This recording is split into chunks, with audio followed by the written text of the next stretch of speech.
All right. I don't think I need to introduce myself to anybody here. I think everybody knows me. I think there's free coffee outside if you get 2 out of 3 of the people that are on the screen right now. I'll give you one. I don't know. For the actors. Yeah, one. You could probably say anything. I don't know the other 2. So today I'll be talking about ureteral injuries, iatrogenic mostly. Just wanted to start off actually by, Samir sent me this a couple days ago. It's a CMPA bulletin from this month talking about the risk of iatrogenic ureteral injuries in abdominal surgery. They outlined 2 cases, one from gynecologic practice and then one urologic. The first one from the gynae field was a 38-year-old with a laparoscopic assisted vaginal hysterectomy. She came back in, she had elevated creatinine in her post-op labs and left lower quadrant pain. They did a CT urogram, showed a left ureteral transection near the base, and was referred on to urology with a successful reimplantation. The patient brought suit against the gynecologic surgeon, and he was deemed to be not at fault because the judge suggested that the transection of the arteries near the transected ureter would cause increased bleeding and risk of ureteral transection, even though the ureter was transected at the time of surgery. The other procedure is from the urologic field, where a urologist was doing a URS for a 7mm obstructing stone. Upon the URS, stone migrated back into the pelvis. They basketed it out and pulled it and intussuscepted the ureter at that time. Unfortunately, there's no discussion with the patient at the time preoperatively as to the extensive risks associated with the procedure, and he went to immediate open repair, noted that the ureter was completely avulsed and beyond repair, and proceeded to nephrectomy. Case was brought against him and he lost because there was no preoperative risk or a preoperative explanation that the patient might come out of the URS without a kidney. So it's a good indication that you should be discussing extreme risks associated with your procedures as well. Wouldn't you also say that there would potentially be options to a nephrectomy? Definitely. So I think that would be more appropriate than why go right on. Yeah, and that was the big issue with this case. So why go to a nephrectomy right at the time of the URS, as opposed to just stenting, coming back, discussing with the patient, deciding on further management plans. So the 3 things I'll be focusing on in the talk today is I'm going to review the etiology and discuss the intraoperative and postoperative diagnosis of ureteral injuries. Then I'll spend a little time on examining the various management options for ureteral reconstruction, and then talk about a couple of different cases that we've had at VGH here over the last couple of years, and just the complications associated with the cases. Oops. So to begin, the EUA and AUA recently updated their guidelines on urological trauma in 2014. So they indicate that the etiology of ureteral trauma is approximately 1 to 2.5% of all GU trauma, and this could be from either external violence, penetrating gunshot stabbings, or blast injuries, with an increase in etiology associated with the new conflict overseas. And then a bigger majority of those are of trauma are from blunt injuries following motor vehicle collisions. And these, because of the relative fixation of the ureter in the upper segments of it, usually cause either avulsion injuries or injuries to the upper ureter. This necessitates a little bit of a different management strategy, and we'll talk about that later. But the majority of the talk today is going to be focusing on iatrogenic injuries, and this is by far the majority. So 70–80% of ureteral injuries are caused by us and our surgical colleagues. And this can include various mechanisms of injury, including inadvertent clamping of the ureter, transections, perforations, thermal injury from cautery or devascularization. So we have to ask ourselves, who are the culprits? Well, anybody that works in the pelvis is obviously going to be at risk for damaging a ureter intraoperatively. The literature suggests that most of these injuries occur during gynecological procedures. And if you look at the relative rates of injury to the ureter in each of the subdivided major operations that these specialties perform, you see that if you have a vaginal hysterectomy, you have a 1 in 200 chance of actually damaging the ureter. So abdominal hysterectomy goes up a little bit higher, and laparoscopic hysterectomy is up even higher. Colorectal surgery can be anywhere from 0.15 to 10% risk of ureteral injury, and of course ureteroscopy, anytime we're inside the ureter, looking through it, potentially going through tight stenoses, we can have cause damage to the ureter through mucosal abrasions, perforations, and avulsions. That being said, over the last 20 years, it looks like the general trend is a decrease in the number of ureteral injuries. This is mainly due, they discuss in the literature, based on surgical experience, new instrumentation, and technique. But there's a study in 2012 looking at single institution experience with laparoscopic and open colectomies. And they found that actually that the rates of ureteral injury are actually higher in laparoscopic colectomies as opposed to open colectomies. It wasn't an incredibly high number. There's only 14 injuries in approximately 5,500 cases, but they do suggest that there is an increased rate of injury with laparoscopic surgery. And that become the standard of care now, we expect to probably have that either decreasing trend level out or potentially increase.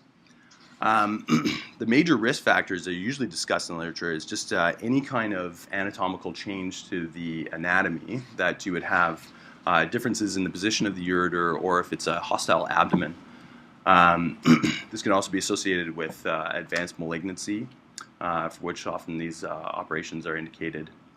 Any kind of prior surgery to the abdomen, radiation to the pelvis, diverticulitis, endometriosis, and major hemorrhage that requires kind of deployed clips very quickly, seen in some gynecological surgeries.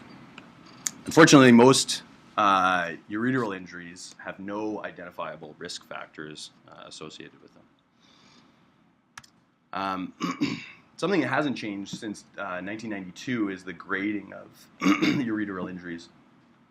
They grade them 1 to 5, from just a hematoma all the way up to a complete devascularization of over 2 centimeters. And grades 2 and 3 are based on the circumference of the laceration, 2 being 50% or less, and 3 being over 50%.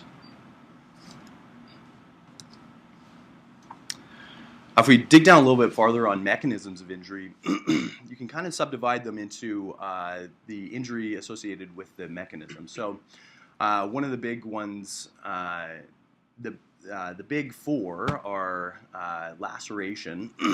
So you can have a transection or partial laceration being a grade 2 or 3 injury.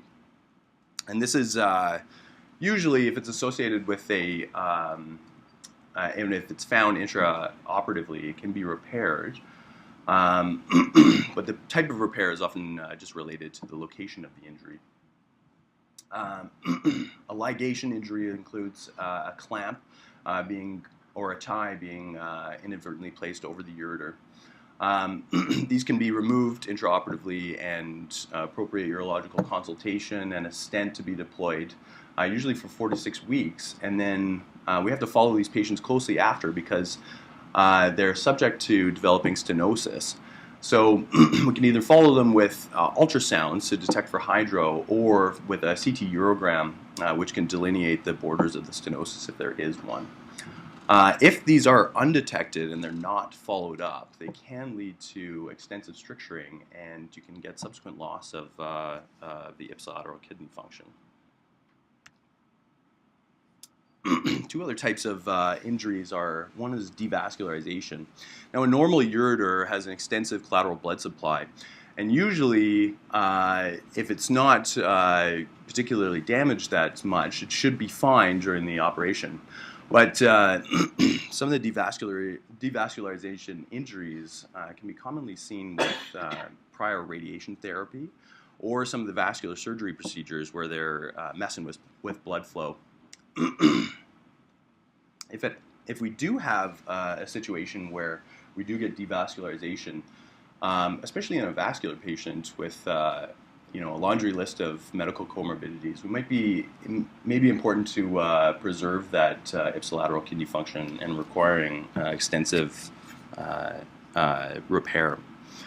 The last one that we can subclassify ureteral injuries is through energy, and that's usually associated with injuries to the ureter from aberrant cautery or even monopolar cautery in and around those vital structures.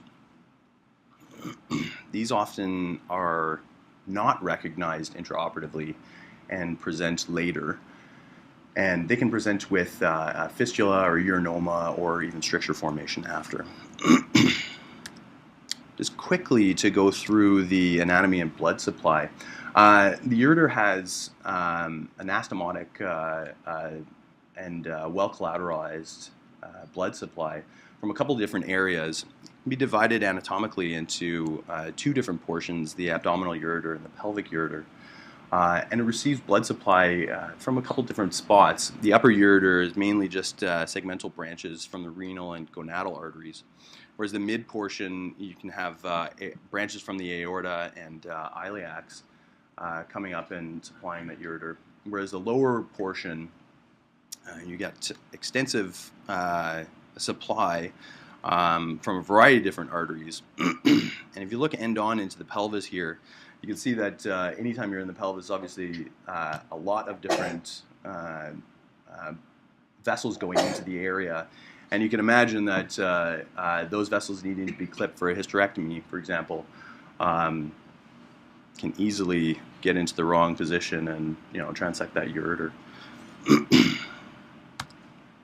When looking intraoperatively, I think the most important thing to consider is a full visualization of the ureter at the area of the operation or the operative field. When you look at procedures being performed for colon cancer, your APRs and your sigmoidectomies, because of the hostile nature of the abdomen, the ureter can sometimes actually be associated with the tissues surrounding the descending colon sigmoid. And once the area is mobilized, sometimes the ureter can actually stay on here. So this is a picture of a robotic-assisted lap colectomy. And you see the ureter nicely, so we're going to try and get above the planes and not transect that ureter during the resection. This is often something, I saw this virtually every day on the MIS service. So they go and they press the ureter, make sure it can peristalse, which is called the Kelly signs. They have a good indication that they're on the ureter. It could be up above it if they need to be. What about the placement of ureteral stents? So this is a consult that we get occasionally. A surgeon asks us to come and place some ureteral stents prior to their operation. It's a good R1 procedure. I'm not saying anything wrong about it, but it looks that a paper done in 2002 by Nam and Wexner looked at 162 patients undergoing laparoscopic colectomies. And they had divided the groups into those receiving preoperative ureteral stents versus those not. And it looks like they didn't have any ureteral injuries during any of these 162 operations. And the time associated with placing ureteral stents actually increased the anesthetic time. The only complications associated in this series were self-limiting hematuria of approximately 2.5 days. But they did note that even though they didn't injure any ureters, that the ureters were actually more easily identified in hostile abdomens that they were going through.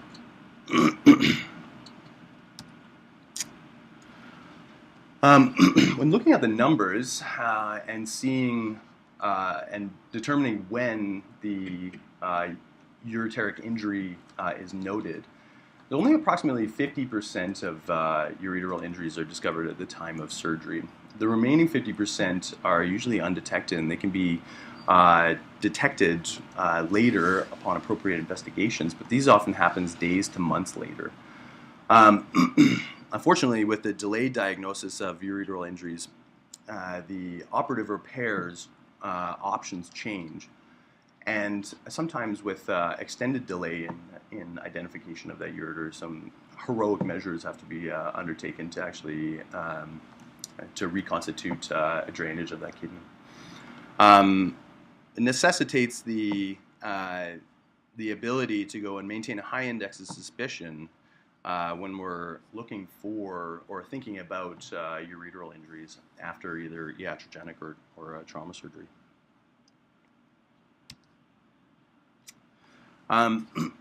Intraoperatively, this is an important component to detecting those 50%.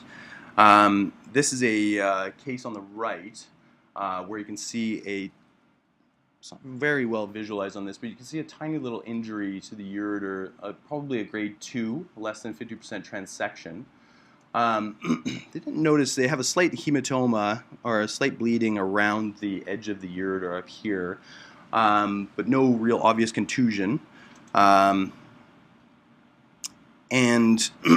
what they did was actually place a few stitches over, you can see here, and reconstitute the integrity of the ureter intraoperatively. Now, if they suspect a ureteral injury but can't see exactly where the site of the injury has occurred, and they're worried about the integrity of the ureter, they can actually ask us to come in, perform a cystoscopy after giving the patient either indigo carmine or methylene blue, and we can look at to see the excretion of the dye through the ureteral orifices, suggesting that the ureter either has or hasn't been injured. The nice thing about this is that if we know that the ureter has been injured, we can place a stent at the time of OR, eliminating the need for the patient to actually come back to the OR and have a stent placed postoperatively. So what about URS injuries? Well, URS injuries can range anywhere from a perforation, simple perforation, which we just deploy a stent across the defect, allow time to heal that perforated ureter, or it can be anything from an extensive degloving injury or a ureteral avulsion. This was first described actually in 1967, where a ureteroscope was placed up, isolated a stone, tried to basket extraction stone. The stone actually came out with the avulsed ureter, and of course, operative repair had to occur after that, as there was no functional drainage of that kidney. So this happens actually in URS. Total incidence of ureteral injury can occur from up to 3.7%, 75% of the time. And the risk factors associated with it are prior strictures, going through that tight narrowing, prior radiation, any kind of ureteral instrumentation before, even extracorporeal shockwave lithotripsy. A big risk factor is stone impaction, and they also mentioned surgeon inexperience. The the picture here on the right is from a paper by Gazoukas in 2014, where they did a ureteroscopy for an impacted 7mm stone. The ureteroscope was placed up the right side of the ureter, And you can see a little bit, they've indicated on their picture that they have a little bit of buckling at the distal portion of the ureter as they were going up, undetected when they were first scoping the right ureter. But as they went up and extracted the stone, they have an avulsion at the pelvic junction, but again undetected because they're farther away now.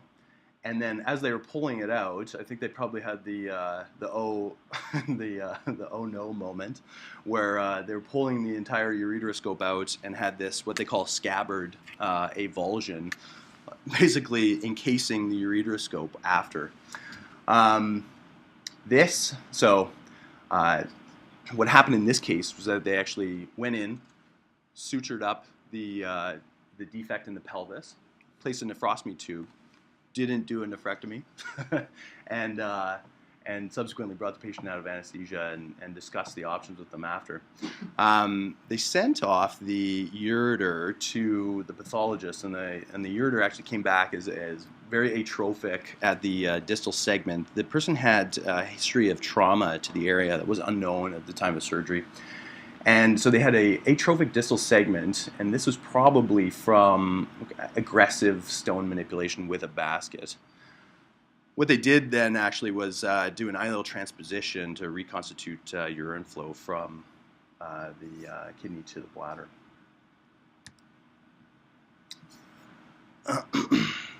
So if we can't detect it intraoperatively, unfortunately our sensitivity with diagnosis of ureteral injury goes down substantially when we have to think about it postoperatively. Clinical signs are generally pretty nonspecific. They can have some abdominal pain or flank pain. You can have a chemical peritonitis if it's associated with a intraperitoneal leak of the ureter. And they can also present with fevers and chills, again nonspecific. Hematuria, which is rare, but it does indicate kind of or guide our investigations a little bit further into delineating the injury itself. Or they can present with urinary incontinence. Obviously, in this in the postoperative phase, if it's not a urologic procedure that's caused this injury, the surgeon and the residents taking care of the patient after have to maintain a pretty high index of suspicion, given the history of pelvic surgery, and then appropriately inform their radiology colleagues to guide the appropriate investigations. When you look at a paper by Briggs, which is included in the AUA guidelines, actually suggests an algorithm for investigating postoperative suspicion of ureteral injury.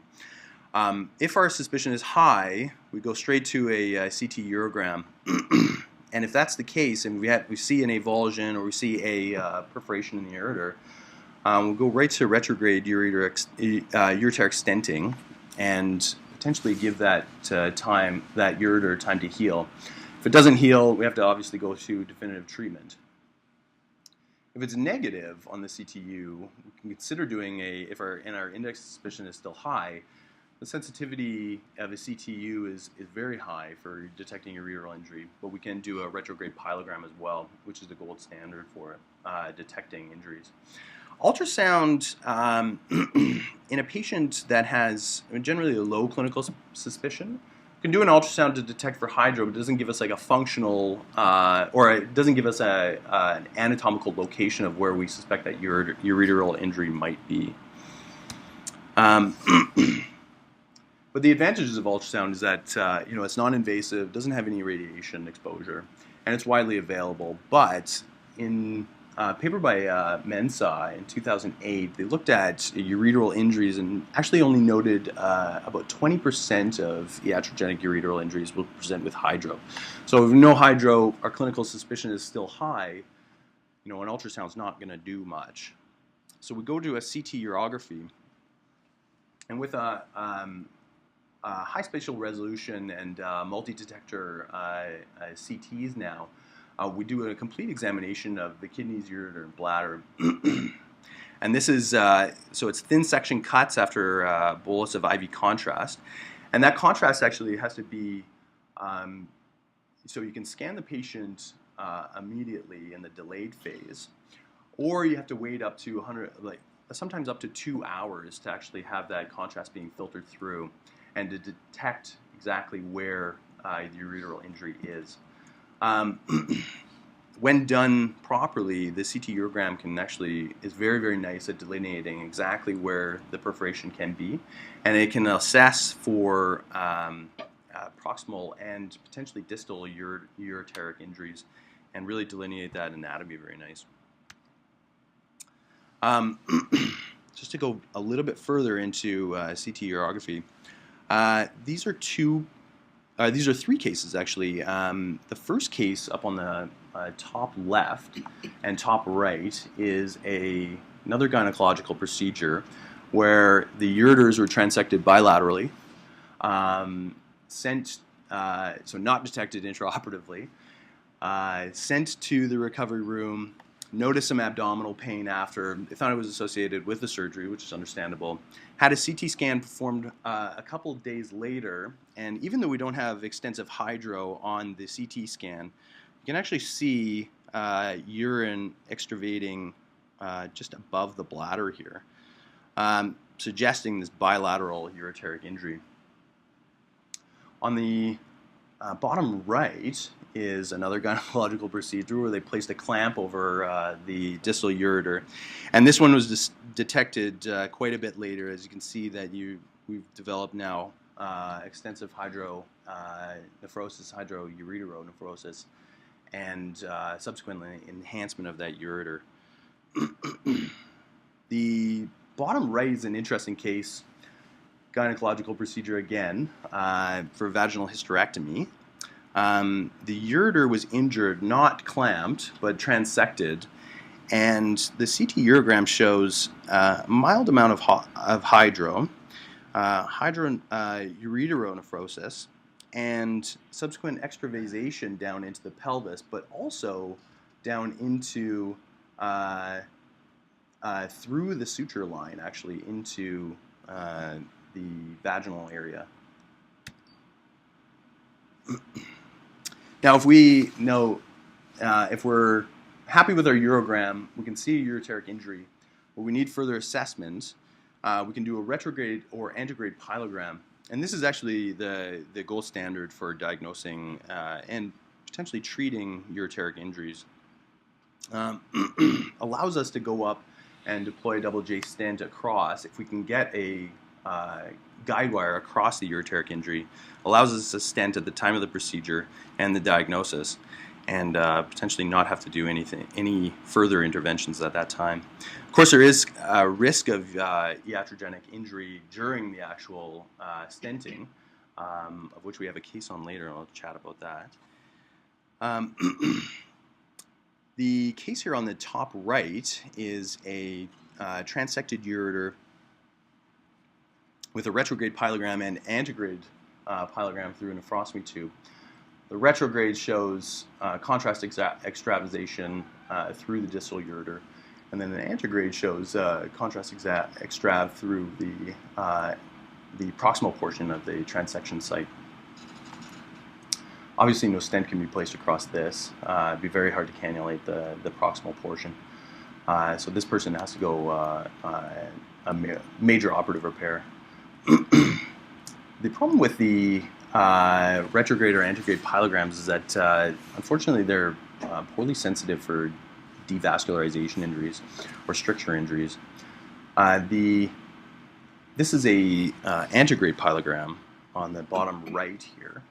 But you can see that this ureter is completely stenosed and doesn't actually allow contrast to extrav through the just proximal portion or the middle portion of the ureter here.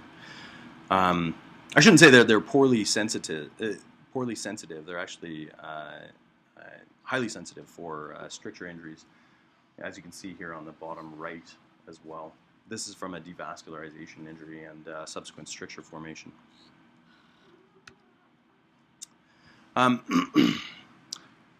Looking at a case, this is a lady who was a 49-year-old female post-op from a hysterectomy. she actually was discharged, came back into the emergency department with fevers, chills, and urinary incontinence. Constant flow of urine through her vagina. She had a ureteric injury with suggestion of, with her urinary incontinence, suggestion of fistula formation through her vaginal cavity. So they did a CT urogram, showed a little bit of hydro on the initial ultrasound. The CT confirms hydro on the right side, and subsequent extravasation or fluid collections and extravasation of contrast in the right lower pelvis here. This lady went on to have a nephrostomy tube placed, an antegrade pyelogram done, which showed contrast extravasation. Unfortunately, they tried to do an internal-external stent after the external nephrostomy tube was placed. But even though she had this partially transected ureter and fistula formation into the vaginal cavity, they were unable to repair or allow the ureter to repair just with a stent deployment, and she had to undergo a open repair. Another case that I found in the literature, this is not a VGH case, but this is a gentleman who had a vascular surgery operation, a right Aorto-Fem bypass. From the notes, the surgery went well. No other injuries detected intraoperatively. The patient was discharged home, but came back on postoperative day 12 with some right quadrant pain. So I think vascular surgery, gen surge, probably thinks acute appendicitis. They do a CT. They do the CT with oral contrast, but note, and oral and IV contrast, but you can note actually that even though no contrast coming into the pelvis at the time of the initial scan, they actually had to bring the patient back and rescan them 2 hours post to actually see where the injury was. And this is actually an injury into the right renal pelvis here. You can see contrast extrav out of the pelvis through the fascial planes, and subsequently the noting obviously a right renal pelvis injury at the time of surgery, and just detected postoperative day 12. Now, if we can't get a stent across this to provide adequate drainage, the question then becomes, what do we do in terms of operative repair? This is your typical vascular surgery patient's going to have a laundry list of medical comorbidities, and so we want to minimize the size of the operation, especially since they've just undergone a major aorta right fem bypass too. And we'll talk about those mechanisms of repair in a bit. This is a case of an interesting radiological finding. This is a case of a laparoscopic colostomy formation for colon cancer. Discharged home, again, not noted ureteric injury on intraoperative findings. But rather, again, presents post-op day 7, fevers, chills, and abdo pain again, and a CT scan with delayed imaging is obtained. Oral contrast and IV contrast again given. An interesting finding here in the pelvis is that there's collections of fluid on the initial scan with air fluid levels in these 3, and still a collection of fluid, not air fluid levels. So we're thinking this is a little bit late to be presenting with a bowel leak, but potentially that's probably what they're thinking on the initial scan. But bringing the patient back again for a delayed phase, you can see, even though these are from oral contrast, going through, this is IV contrast coming into a left distal ureteric injury and extravasation. The patient actually had, They were still unsure of this at the time, and a nephrostomy tube was placed and an anterograde pyelogram performed, which did show and eventually confirm a distal ureteric injury. You can see the extrav of contrast.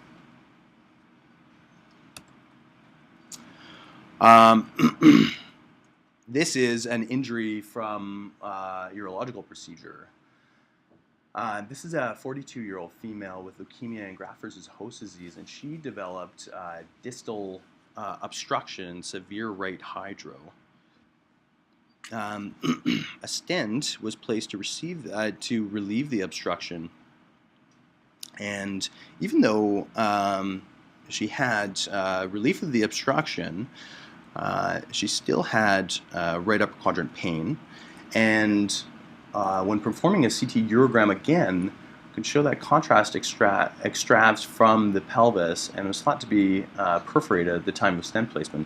So even stent placement is not without risk of iatrogenic either pelvic or proximal ureteral injury. Now, ideally, what happens in this case is that we drain the kidney and reposition the stent across,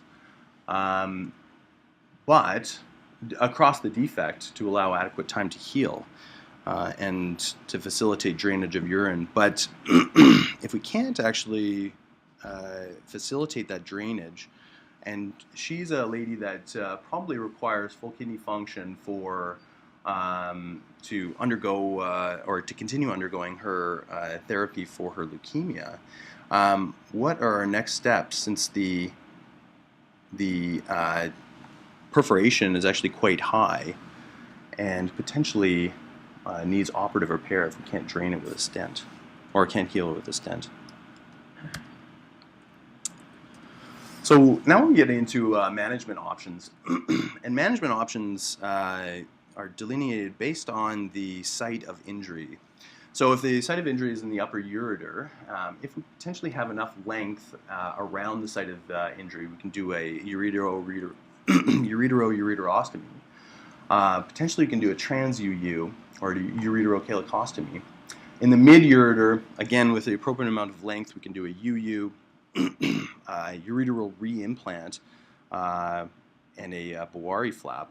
And in the lower ureter, a UU again, a ureteral reimplant with now a Psoas hitch, or potentially Boari flap. And if the ureter is completely destroyed, we have to go to more extreme measures and potentially do an ileal interposition or even an Auto-Transplant if we need to preserve that kidney function. It's an interesting case. One of the things that we don't have to do potentially, if we can get away with it, is avoid a big open repair, but rather do a endoscopic repair, or an endoscopic fix. I shouldn't say repair, but an endoscopic fix of a, in this case, what was a aberrant suture going into the distal ureter. So this is a patient who had a hysterectomy again, came back in, she's got right flank pain and hydro, and an anterograde pyelogram shows a suture ligated distal ureter. Instead of doing a reimplant, what these urologists did was actually just do an endoscopic examination of the ureter. And I don't know if you can see it here, but there's a suture that comes across here and is actually suture ligated, this distal portion of the ureter. They were able to pass a guide wire through, but then instead of doing any kind of open repair, what they did was just take a laser and laser off that suture, opening it up and stenting across.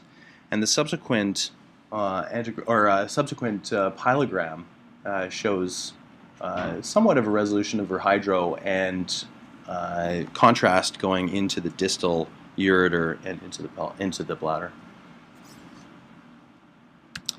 If we do have to do an open repair, one of the first things to think about is doing a ureterostomy. The indications for this operation is preferentially a short defect in I'm not sure. I don't know if it was immediate post-op, but I think this was actually after the stenting. So the stent was left in 4 weeks, and then subsequently pulled after and performed this intravenous pyelogram.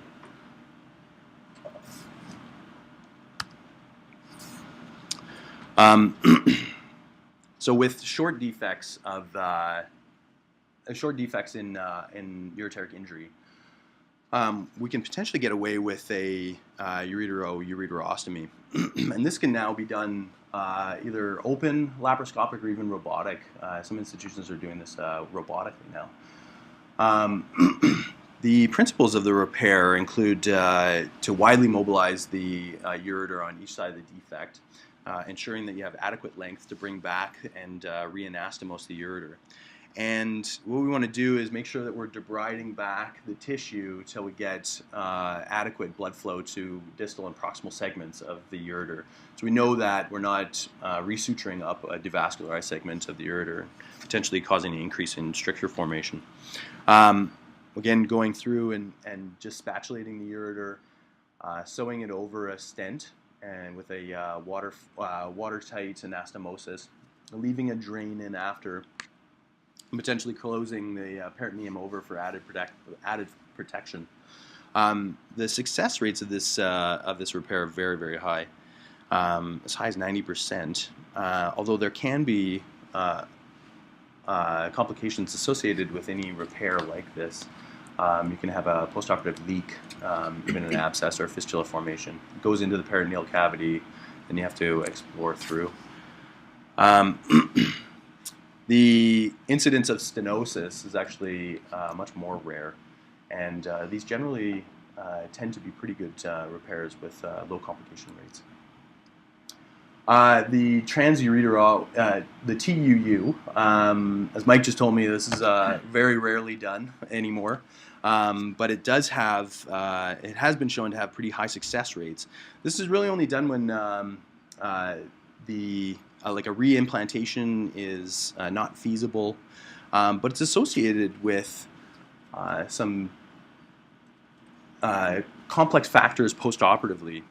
One being which diagnostic ureteroscopy of the kidney that has been anastomosed over to the regular ureter is difficult, as you can't imagine you can get, or it's very difficult to get a flexible ureteroscope up that other side to do any kind of diagnosis post-operatively if you're following for other pathologies.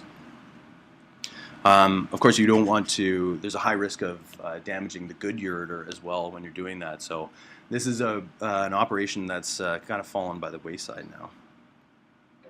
One of the big go-tos, or two of the big go-tos actually, just a re-implantation techniques where we do a Psoas bladder hitch or a Boari flap repair. Excellent success rates again. These are mostly indicated for mid or lower ureteric injuries. But again, we can have complications if we're not super tight on our re-implantation of a persistent leak. But draining the bladder actually does help these leaks repair with an adequate amount of time. A Boari flap, of course, we know that a segment is taken off and swung cephalad and tubularized to gain added length after the bladder is swung up to assist with reimplanting those mid-ureteric injuries. These are usually, I've seen one actually with Reza and Dr. Patterson where we did Psoas right at the time of intraoperative injury to a ureter, but these are commonly done post-operatively or in a delayed setting. One of the big guns is the Ileal Transposition. This is usually indicated for long areas of ureteric destruction. This is often thought of as a kind of a last-ditch effort before more even extensive measures are taken. But when a Boari flap or a Psoas hitch can't be done, or the bladder doesn't have an adequate amount of size in order to swing it to get an appropriate amount of length for either of those two surgeries, we can do an ileal transposition where we take a piece of the ileum out and anastomose on the renal pelvis and bladder to facilitate drainage. There's complications obviously associated with this, one of which I'm going to talk about in a case that we have here. So I'll save that for after. Of course, our last ditch effort, apart from a nephrectomy, is to do an auto transplant, where we're taking the kidney down for extensive ureteric injuries and placing it down actually into the iliac fossa and reanastomosing ureter and vessels the same way we would do a transplant. So lastly, I'll talk about 3 cases that we've had here at VGH over the last couple of years. I've titled them The Good, the Bad, and the Ugly based on their complications. The first lady is a 5 minutes? Okay, I'll blast through these actually. This is a 59-year-old female who was referred to Dr. Chu in 2012 for a 7mm left lower pulse stone that was symptomatic. She had previous S-wall and URS bilaterally. She had a stone on the right before, URS on the left. An S-wall was unable to fragment the stone, and Dr. Chu did book her for a ureteroscopy. Performing the ureteroscopy, was able to fragment out the stone, but noticed a small perforation and stented at the end of the case. She was discharged, came back to emerge, left flank pain and malaise, and a CTKUB performed showed left hydroureteronephrosis with a query of a distal stricture. The relook URS, Dr. Chu noted in his notes that he was able to pass a 10 French ureteral catheter over with no problem, suggesting that it potentially wasn't ureteric stricture. But she did have this residual hydro on her an ultrasound performed postoperatively. And a MAG scan showed that she only had 37% renal function on the left side. It was still thought to be, this hydro was still thought to be secondary to this distal stricture. And so we booked her for a ureteric resection of the stricture and a Psoas reimplant. She had residual hydro on that left side after the reimplant, but eventually resolved. However, she didn't have any resolution of her kidney function. Good thing is we probably staved off any further injury to the kidney, but she remained with 37% function on that left side after. That was the good. This is the bad. This is a gentleman who had was seen in Vernon for a 10x8 right UPJ stone. Had a URS done, perforation.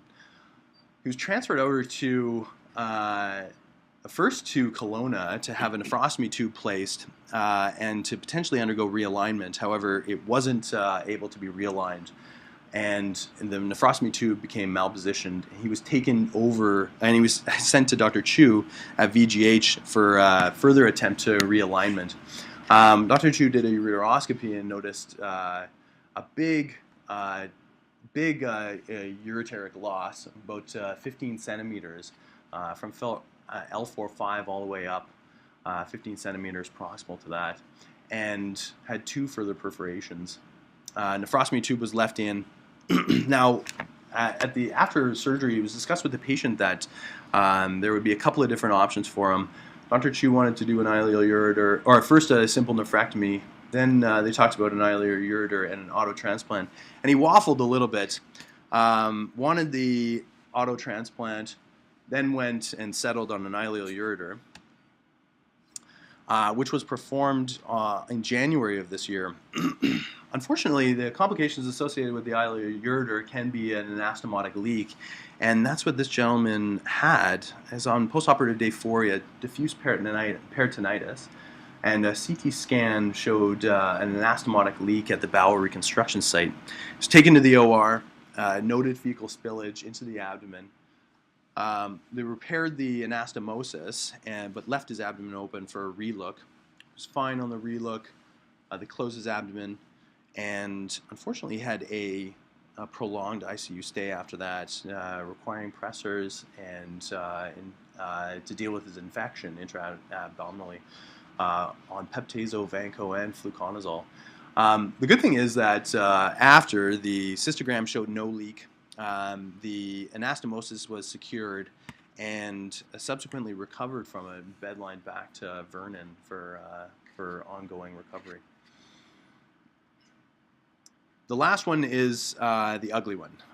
This is a 73-year-old male who underwent in 2010 a PCNL and antegrade and retrograde URS for a 14 millimeter impacted proximal left stone. And he had a previous URS before, and part of the guide wire was actually left in, broke off and left into the ureter. He was unsuccessful to remove all components, and a 4 to 5 centimeter unpassable segment was left, or was seen. Nephrostomy tube was left, and the patient actually underwent a auto-transplant in February of 2011. Unfortunately, came back to the ICU with candidemia sepsis and acute on chronic renal failure. He had a patent left auto-transplant graft, however, had right hydronephrosis now. He was stented subsequently after that to try and relieve and get some source control from his right kidney. But he had no resolution of his symptoms, and the decision was made to perform an urgent nephrectomy for definitive source control. The nephrectomy was uncomplicated, but he developed an atrial clot postoperatively and heparinized, and subsequently had a postoperative bleed. Taken back to the OR, and from what I read from the notes, there's 2 liters of hematoma was evacuated from retroperitoneal space and pleural cavity, that they were unable to close the pleural cavity. He was left with a chest tube. Still not recovering from surgery. ID and nephro suggested a transplant nephrectomy, and it was decided that if we had actually taken out the transplant, the patient would most certainly die from this illness. So it was left in. He had new acute on chronic renal failure in 2013, but we decided to just watch it, and a Foley was inserted, and he had resolution of his hydro after that. Hopefully, like it's a refluxing anastomosis, could be associated with the hydro, but hopefully it's not just like a distal obstruction or a bladder outlet obstruction causing this hydro. And he was started on tamsulosin after. So those are the 3 cases. And just to conclude, the ureteric injuries, although they're pretty rare, they can be associated with pretty significant morbidity, especially the complications associated with major postoperative operations. If it's recognized intraoperatively, it's great to do an end-to-end anastomosis. But if it's recognized postoperatively, we have to do appropriate investigations and more heroic measures may be undertaken.